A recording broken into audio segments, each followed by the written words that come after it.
সুজানা, তুমি তুমি এখানে কিভাবে? আমি তুমি না বিদেশে ছিলে, তুমি এখানে কি করছো? চুপ।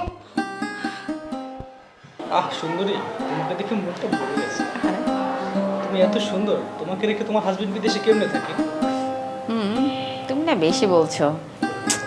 তবে তুমি আসছো ভালো হয়েছে, আমার না একা একা একদম ভালো লাগছিল না, জানো কি বলবো। ও যে সেই বিদেশে পড়ে আছে, ও তো আর আমার কষ্টটা বুঝবে না, তাই না? ও বিদেশে চলে গেছে, আমার যে কি কষ্ট হয়। একটা মেয়ে কখনো স্বামী ছাড়া থাকতে পারে? এই তুমি একটু বুঝতে পারছো। তুমি সময় পেলেই আমাকে একটু সময় দিয়ে যাবে। তুমি এক কাজ করো, আমার নাম্বারটা উঠাও, যখন দরকার ফোন দিও আমাকে।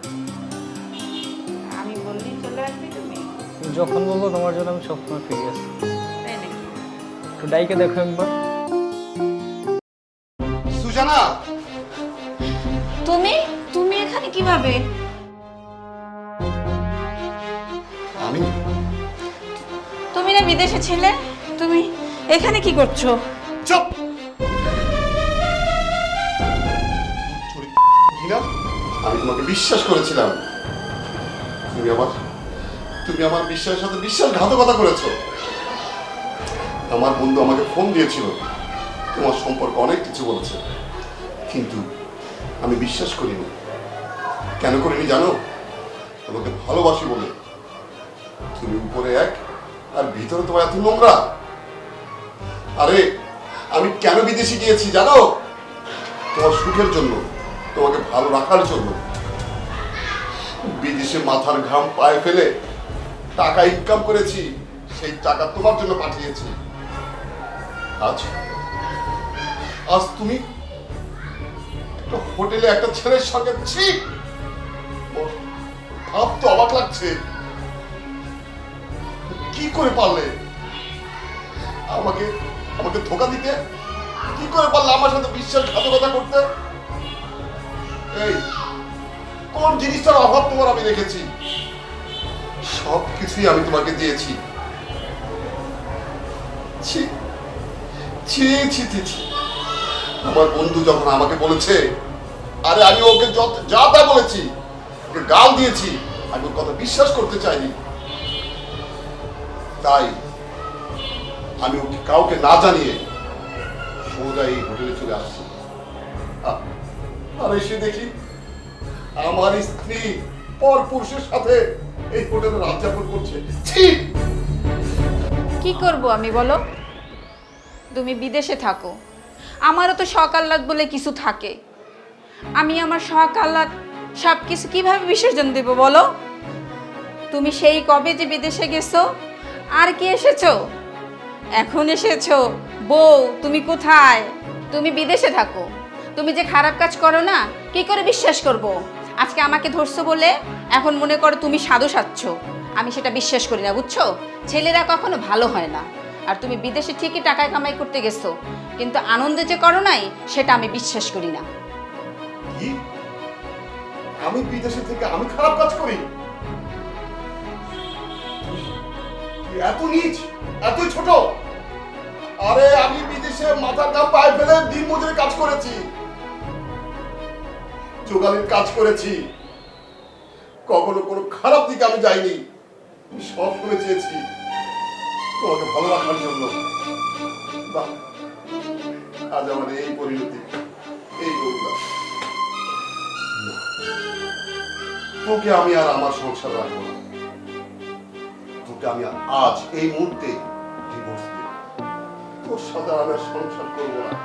তুই আমার এই জীবনটা দিনে দিন নষ্ট করে দিয়েছিস। কি দেখলাম আমি এগুলি? কি দেখলাম? কিছু করছে তোকে তোরা চেনে মেরে ফেলি। আমি আর সহ্য করতে পারছি না, আমি আর সহ্য করতে পারছি না। কি ব্যাপার বন্ধু, তুই হঠাৎ করে দেশে চলে আসলি, বিষয়টা কি? হ্যাঁ রে বন্ধু, হঠাৎ করে দেশে চলে আসছি। তুই আমাকে যা বলেছিস তাই সত্যি হয়েছে। আসলে আমি তোর কথার প্রথমে বিশ্বাস করিনি। তোকে আমি ভুল বুঝেছি। আমি ভেবেছি তুই আমার ভালো দেখতে পাচ্ছিস না, আমার স্ত্রী ভালো দেখতে পাচ্ছিস না, তাই তুই আমার কাছে মিথ্যে কথা বলছিস। আমি তোর কথা কখনো বিশ্বাস করিনি। বিশ্বাস করতে চাই না। কিন্তু বন্ধু তুই যখন বারবার বলছিলি তখন চিন্তা করলাম দেখি, তাই আমি কাউকে না বলে হুট করে চলে এসেছি বাংলাদেশে।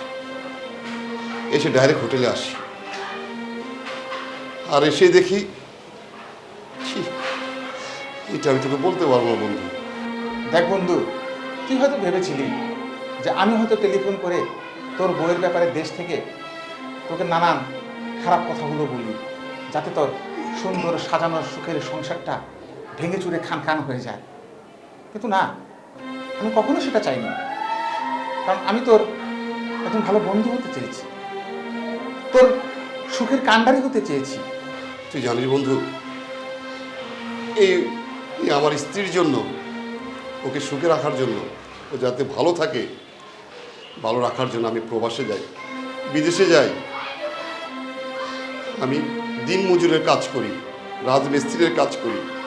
ওর আমি যতগুলো টাকা বেতন পাই সে সবগুলো টাকা আমি ওকে পাঠাই, তারপরেও ভালো থাকুক, সুখে থাকুক। যা হোক, তুই আর দুঃখ করিস না, যা হবার তো হয়ে গেছে। আসলে সত্য কথা বলতে কি, সব বন্ধু খারাপ হয় না। আমি প্রথম থেকে ভুল বুঝেছিলাম, আসলে না, সেটা আমারই ভুল ছিল। তুই আমার চোখ খুলে দিয়েছিস, আমাকে তুই বলেছিস তোর মতো বন্ধু পাওয়া আসলে ভাগ্যের ব্যাপার। তবে একটা কথা কি জানিস বন্ধু, আমার লাইফে আর কিছু রইল না রে, আমার সব শেষ হয়ে গেছে, সব শেষ হয়ে গেছে। জানিস আজকে আমি আমি ওকে তালাক দিয়ে এসেছি, ওর সাথে সব সম্পর্ক ছিন্ন করে ফেলেছি। এ তুই কি বলছিস? তুই তোর বউকে তালাক দিয়েছিস? এ, তাহলে তোর এই টাকা পয়সা এগুলো কি হবে? তুই তো বিদেশে এত কষ্ট করে ইনকাম করলি, সেগুলো তো সব চলে যাবে রে। এ তুই কি করেছিস? আমার মনে হয় তোর আল্লাহ তোর ভালোর জন্য কিছু করেছে। এই মহিলা যদি তোর সাথে আরো থাকতো, তোর এর চেয়ে আরো বড় ধরনের ক্ষতি হতে পারতো, তোর হয়তো জীবনটা নাশ হয়ে যেতে পারতো। সেখান থেকে অন্তত আল্লাহ মনে হয় তোকে বাঁচিয়েছি। যা গেছে, এই ডিভোর্সের উপর দিয়ে গেছে, এই মহিলার সাথে আর তোর সংসার করা ঠিক হবে না। বাদ দে, তুই আবার নতুন করে জীবন শুরু কর। আমি জানি তুই পারবি বন্ধু, কারণ তোকে তো আমি ছোটবেলা থেকে চিনি। তুই আমার সেই বন্ধু যে সবসময় তুই আমাদেরকে শক্তি দিতি, সাহস দিতি। তুই পারবি বন্ধু, যা।